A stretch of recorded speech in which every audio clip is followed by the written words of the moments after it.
Between Netflix, Disney, and, actual TV, there's so many shows out there. So why is it always so hard to find something new to watch?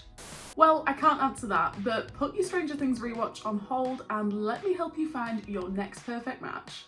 So today we're focusing on Apple TV+. It's definitely got far less choice than the big streamers, but hear me out. First up, if you're a fan of workplace dramas, sci-fi, and you don't mind a cliffhanger or two, I present to you Severance. I'm not going to spoil anything for you here, but wow, there are so many twists and Adam Scott is so good in this.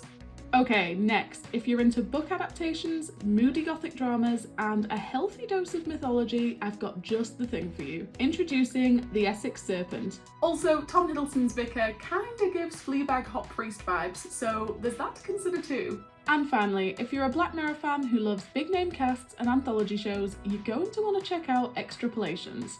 So it's all about the far-fetched yet scarily realistic futures facing Earth, and it stars the likes of Meryl Streep, Kit Harington and Gemma Chan. Do I need to go on?